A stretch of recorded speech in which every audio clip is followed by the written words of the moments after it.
Welcome. Tonight we travel back many centuries to a world of stone walls and candlelight, a place where life moved not by clocks or calendars, but by the slow tolling of a bell and the rhythm of prayer. You are entering the cloisters of a medieval monastery, where silence is more than a rule. It is the air itself. Here time feels different. It stretches out like a slow river winding through a quiet valley. The men who live here are devoted entirely to God, to work, and to the unchanging order of the day. You will walk with them, will feel the cold beneath their feet, the coarse wool of their robes, and the gentle, persistent hum of their daily routine. We will move through 4 chapters of this life. First, the reality of a monk's day, its quiet discomforts and subtle beauty. Then, the story of one forgotten scribe, the mystery of a vanished book. And finally, a look at the meals and rituals of the abbot's table. And so, settle in. Let your breathing match the slow, steady pace of our journey, and imagine yourself inside the thick, echoing halls of a monastery, many hundreds of years ago. Imagine yourself seated at a long wooden table in the scriptorium, the quiet heart of the monastery's intellectual work. This is where one monk, a man whose name is almost lost to time, spent nearly every waking hour of his life. His name appears only once, in small, careful handwriting at the bottom of a page in a single manuscript. It is a name most would not notice, buried between prayers. In a decorative swirl of ink, you picture him, not young but not yet old. Perhaps in his middle years, his hair already thinning at the crown, his hands steady from years of practice. His robe is worn at the elbows from leaning over his work. The scriptorium is cool in summer, cold in winter. Light filters in through narrow windows, falling in pale stripes across the tables. The air smells faintly of vellum, smooth, prepared animal skin, and of the faint metallic temps of ink. Day after day, this monk copies the same book. It's not a collection of stories, but a single, long theological work. His task is not to finish quickly, but to make every letter uniform, every margin precise, every page free of blemish. You can see his movements. The gentle tilt of his head, as he leans closer to check a curve of a letter, it's a careful turning of a page, his fingers almost reverent in their slowness. When he pauses, it is not to rest, but to sharpen his quill against a small blade, or to warm his hands for a moment near the candle. The seasons change beyond the walls. Snow falls. The fields grow green. Leaves turn gold and drift away. The book grows slowly, page after page, gathered in neat stacks. In the margin of one page, in a space no larger than a thumbprint, he draws something small, figure, almost like himself, seated at a desk, with a quill in hand.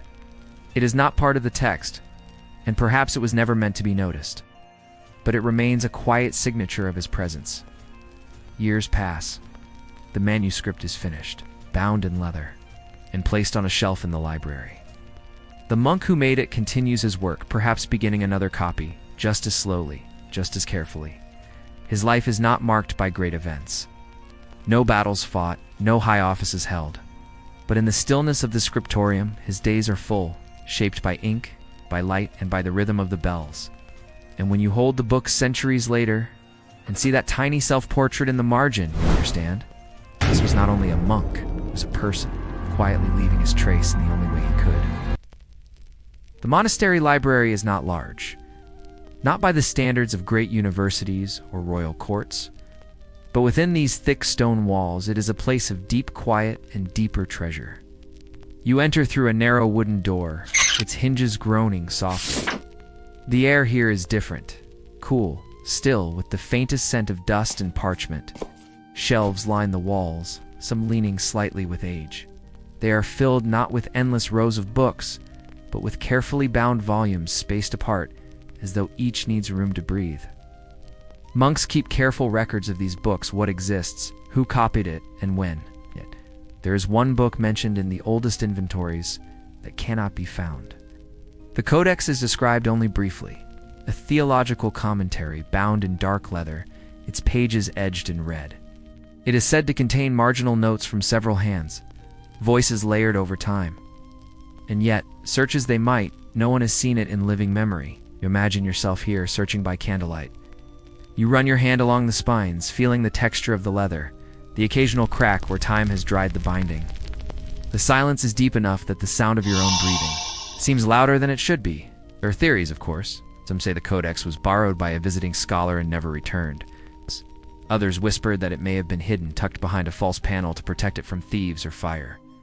There is even a story passed quietly between the older monks that the codex contains something unusual, something that does not belong in the ordered life of the monastery. It's not heresy, but a collection of personal reflections, a human voice among the rigid lines of theology. You picture yourself kneeling before the lowest shelf, where dust has gathered thick in the corners. You imagine finding a loose board, and behind it, a narrow hollow in the wall. Your hand reaches in, the air inside is cool and dry. And there it is, a book, its cover worn smooth with age, its pages faintly scented with smoke. You open it slowly. The writing is familiar, the same careful hand as the monk from the scriptorium. But here in the margins, his tone is different, more personal. Observations of the weather, notes about the taste of a rare meal, a line about how the moonlight fell one winter night through the chapel's window. Perhaps it is only a dream, a gentle imagining while standing in the quiet library. Or perhaps the codex is truly there, waiting in the walls, its voice still intact after all these centuries. The monastery is a place of simplicity, but not all rooms are the same. At its heart lies the abbot's hall, a space reserved for occasions of importance and for the quiet privileges of leadership. You step inside. The first thing you notice is the warmth.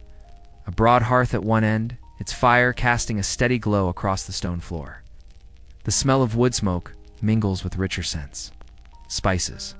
Roasted meat, fresh bread. The table is long and sturdy, its surface polished by years of use. It's unlike the refectory where most meals are eaten in silence. The abbot's hall allows for gentle conversation. Voices here are low, measured, carrying the ease of men who are not rushing to return to their tasks. At the abbot's place, a cup of wine stands ready. It is deep red, and its surface trembles slightly in the flicker of the fire. The bread before him is soft, its crust golden, its flavor touched by the sweetness of honey. You take in the details. A dish of stewed fruit, apples and pears softened until they yield at the touch of a spoon. A bowl of fish flavored with herbs that are rare in the monastery gardens, perhaps brought from a nearby town. A thick soup of lentils and onions steams gently, inviting slow, unhurried eating. The monks at the abbot's table speak of the harvest of repairs to the roof, of letters received from other monasteries far away. Their words flow at the pace of the meal, punctuated by long pauses, in which only the sound of the fire can be heard. In these moments you feel the contrast. The cold mornings in the cloisters, the thin porridge in the refectory, the endless hours in the fields or at the desk. Here, the warmth of the hearth, the softness of the bread, the gentle spice of imported wine. The abbot's hall is not a place of wild abundance. It is still restrained, still shaped by the monastic rule. But within its walls, comfort is allowed to stretch a little further.